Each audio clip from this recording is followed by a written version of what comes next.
an embarrassing loss to the Milwaukee Bucks. We lose both games on this back-to-back that we had. It was absolutely horrendous, and we lose. We get smacked around a little bit. It wasn't even close. Actually, in the beginning of this basketball game, in the first half, we were up at 14 at one point. And then the second quarter came around. I mean, it was so bad defensively. I've never seen a Sixers team play this bad defensively in quite some time. Looking at some stat lines, Ben Simmons, triple-double, that's all great and dandy. He played a poor game today. He wasn't making his free throws. Did he work on anything this offseason? I love Ben Simmons to death. That's why I'm holding him accountable. Did he work on anything this year in the offseason when it came to his shooting? Oh, it looks worse than last year. It really does. Joel Embiid also did not have a good night, and it's funny I say that as he drops, 30 points, 19 boards, and 6 assists. But guess what? He was horrendous shooting the basketball. He was 9 of 24, and he wasn't locked in whatsoever tonight.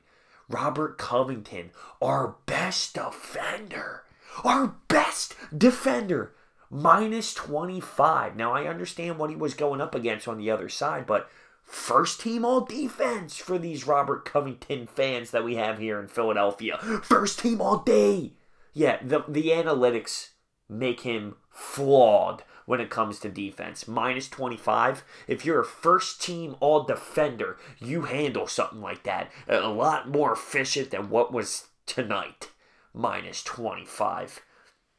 J.J. Redick, 19 points, and then obviously let's go with the Markelle Fultz thing. His final stat line, 26 minutes, he hit 1 3-pointer, he had 5 assists, 5 points, and at one point he was just held on the bench after just 14 minutes of play, and you can see the difference when there is someone out there like Ben Simmons, who is primary ball handler, and when he's out there at the same time as them, it's different. He doesn't get the ball as much. He doesn't get the movement that we've seen him, say, yesterday's game without Ben Simmons. But, I mean, I still think the dude's got to play more. I think he sat too long after that 14 minutes of play, and it just kind of ruined his rhythm a little bit. You can see defensively he is a little bit of a liability, so, I'm starting to see that more and more, which is a little weird to me considering his athleticism and how long he is. He should be able to be a better defender, but I'm going to be honest with you, no one looked good on the defensive side today. Literally nobody. I mean, this was sloppy all around the board. Honestly, at halftime, we grab a rebound, standard rebound, as you should grab before half. We have Embiid and Robert Covington just falling over each other. The ball goes out of bounds. They get an extra 2 points right before half because they cash in. This game was so bad. There's not one player on the Sixers that had a good night. Not one. And you got to look at Joel Embiid and Ben Simmons, and they both did not have good nights. Now, I laugh at that with Joel when you look at his stat line. I mean, seriously, 30, 19, and 6, not a good night, but it wasn't. I mean, the flow of the basketball game, he was not successful. 9 to 24, I'm sorry, but that's not a good night shooting the basketball. He was all over the place. All over the place. And then they talk about how he was taking threes before the games, and that's something he really wants to add because he thinks that's what's going to make him elite. And the more you're wasting time shooting threes as the big man and not getting down low in the paint like you should be, it's going to cost you even more than you think. I hate that. I understand big guys should be stretching the floor more nowadays, but he's so damn good. He needs to get lower. Now looking at the other side, the Greek Freak. Phenomenal. I mean, he took over this game. His stat line was 32, 18, and 10. Middleton was on fire as well. You have Brook Lopez hitting 5 3-pointers. He had 21 points in the basketball game. And Bledsoe with 18 and 8. Now, they shot the ball beautifully at the line at 93%, while we're only shooting 70% at the free throw line. We're missing out on points. We were blocked 9 times. We had 10 fast break points to their 25.